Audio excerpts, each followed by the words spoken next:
back to our mental health moment. Today we have a special guest who I'm totally stoked and excited for all of you to know. If you've seen us in your neighborhoods, if you've seen us at our training, you know that we rock these amazing hoodies that say it's okay to not be okay. Well, this is the guy. This is the organization. These are the people that are putting those out.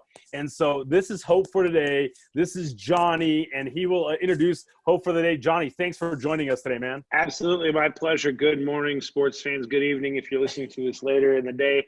Hello, good day, however it may be. But I'm Johnny. I'm the founder and CEO of Hope for the Day. We are here in Chicago, Illinois, where our global HQ is, but also this is our coffee shop, our social enterprise coffee shop, Sip of Hope, where it's the world's first shop where 100% of the proceeds support suicide prevention and mental health education.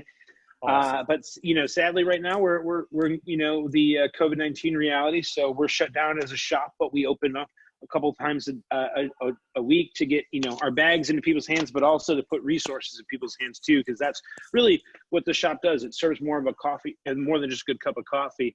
But that's really how, what Hope for the Day does. Our idea is that by meeting people where they're at, not where we expect them to be, we can talk about suicide, we can talk about mental health, but we can also get resources and education opportunities into your hand, because we also have amazing education workshops that are free, available to the public. You can take them online right now. But At the end of the day, we just believe in the ability to talk about mental health and educate people, so then they can go back to their sphere of influence, whether it's their family or friends, and let people know it's okay not to be okay. So that's awesome.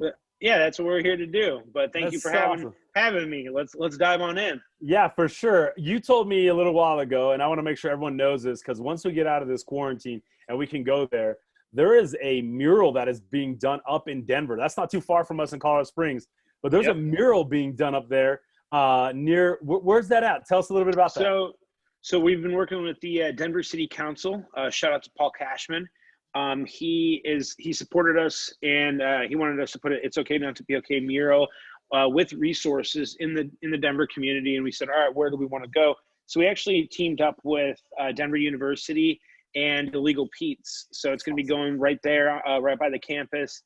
It's going to be hopefully up here in the next couple of weeks. And the idea is that it becomes a timeless piece of art in the community and supports Denver, but really pushes this conversation, because in Denver we do a lot of work, but we really want to push on into the mountain range. We want to get into like the Eagle and Summit counties, where we know that there's a lot of hospitality going on, there's a lot of luxury going on, but it doesn't matter where we go, because we know mental health does not discriminate. Who you are, where you come from, how much money you have, how much money you don't have. It's all about us understanding that we're human beings. We all got brains, right? If not, you and I would not be able to communicate. But also understanding that, days like today in Chicago, it's rainy. Some may think that that's a bad day. Some may think that's a great day. But knowing that we as humans go through good days and bad days, and that we do have these, these magnificent brains, we need to figure out how to take care of them. And that's how we do it. But it's also important to know that, like in places where like Vail and Beaver Creek, where, there's a lot of I guess a lot of good wellness going on. There's a lot of wealth also. There's also, an opportunity just to talk to anybody and everyone. So that's why we're super passionate about the mural, and we want to get it out there. And we really want to beam into the mountains as much as possible. Plus, I will become hopefully a better skier. Oh, that's awesome. Well, not guaranteed though. Yeah. Well, we love the out-of-towners, because that means they'll leave at some point and the resort gets open. But what we do know is that I'm gonna get up there. I'm gonna snap a pic of that selfie. If you know where that's at, Denver University, get up there, snap a pic, tag Hope for the Day in it. Let them see this, because the more that you tag that and the more that you post this, more people will hear that. I can't tell you how many times I've worn that hoodie. I was in a gas station one time, walked into a gas station, and I'm oblivious. I just wore my hoodie. I'm just going to school to present, and I'm going there, and I wore my hoodie, and the young lady across the counter goes, "I needed to hear that today." I go, "Hear what?" I literally said nothing. I inserted my chip in the thing, and that's it. She goes, "No, I needed to hear that today." She goes, "Your hoodie," and I was like, "Oh, hey." It was just that's the power of the wearing that stuff in front of you. And so as we look at going into the summer, because I think parents, now that they've been substitute teachers, virtual teachers, they've learned math, science, they've been the multi-purpose utility player here. What's like that you guys would be making sure parents are doing? And because it's okay for them not to be okay. And I've told parents this all along, like, it's okay for you to be, but like, what about with your students this summer as we go into that? They got to be the example. They got to set the example and let everyone know it's okay not to be okay. Well, we, through our workplace mental health education and just our general public education, we've been talking to a lot of adults who have kids out there who, it doesn't matter where your place of employment, changing a schedule that you weren't used to isn't easy, right? Like you got to adapt to that, but also new technology. I mean, I know if my parents had to do this stuff right now, my mom would be. She'd be hiring someone to be her permanent Genius Bar person. She'd be like, get over here. Where is, that's the file? Okay. But no, shout out to my mom. She understands. But it's one of those things that, no one wrote a playbook for this. So we got to do the best that we can.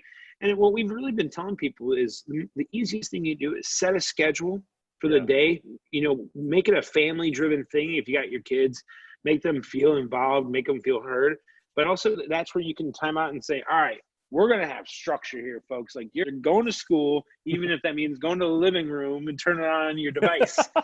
You're going to do that because, mom or dad needs to work, right? But then at the same time, I think that building out that no device time has been real crucial because we have, people who have young families have an opportunity now to rekindle, and I think that that's so important that you do hone in on that and you recalibrate how you as a family work and function. I've seen a lot of amazing stories of, big CEOs being like, all right, I'm going out to the woods with my family because I can get Wi-Fi and I can, so like, because they want that, and that's, I don't know if you remember, but, Chipotle had that commercial with Willie Nelson about taking it back to the farms and stuff like that. Like, I feel like exactly that's what we're going through. Just Willie hasn't wrote the song yet, or maybe that is the song.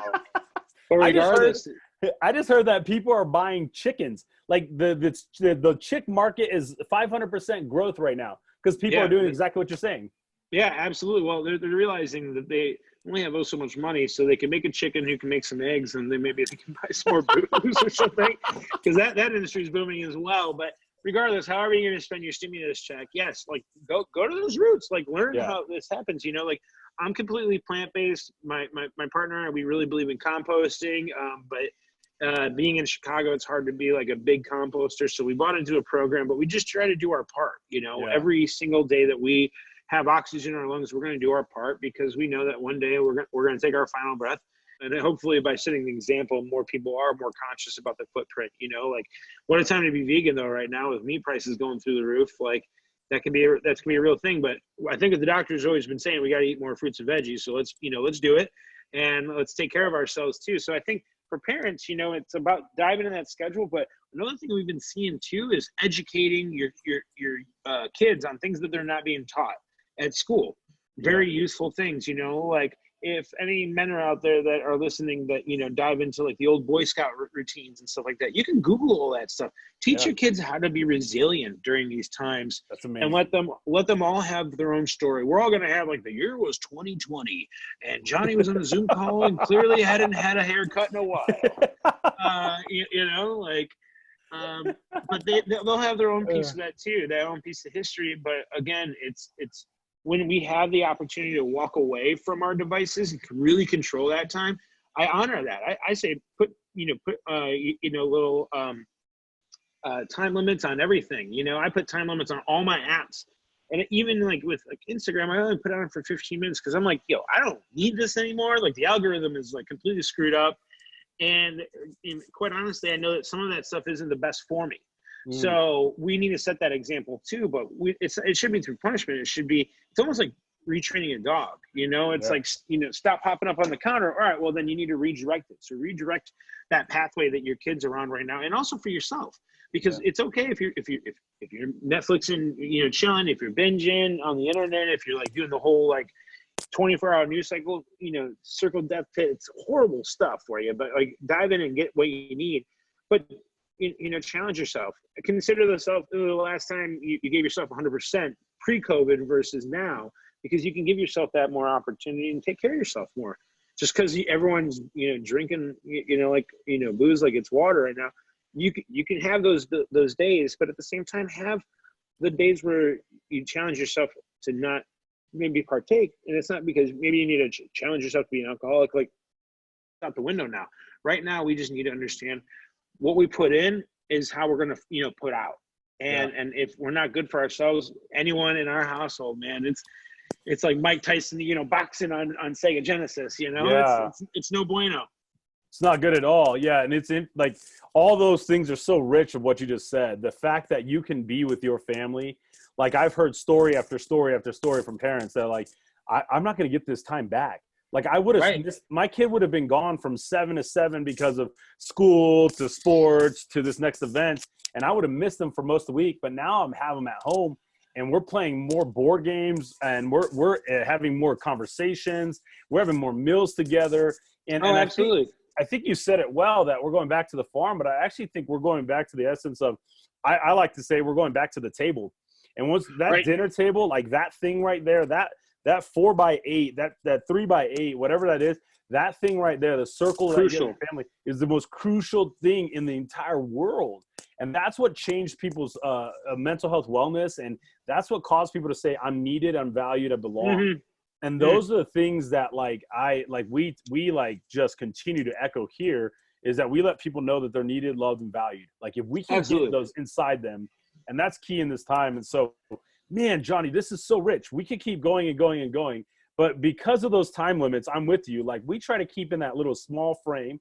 But what would you give us as you close today, man? What's that thing that you're like, hey, I just want everyone to know this as we're navigating where we're at, the things that are going on, you're about to roll into this summer. What's the thing of hope that you can put into us? I think the thing that has been the most helpful for me as well as others is just make sure that you set those goals and you achieve those goals. And those goals don't have to be big goals. Like simply saying, I want to get up at 5:30 because that's what I used to do.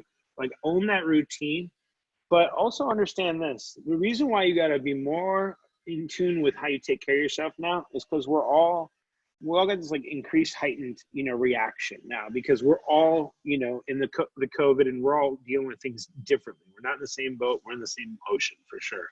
So in order to really understand that, the reason why you got to take care of yourself is because you're going to interact with people, maybe at a shopping, a grocery store right now, that might be very, very vulnerable or maybe their bottle's just been shook up all day.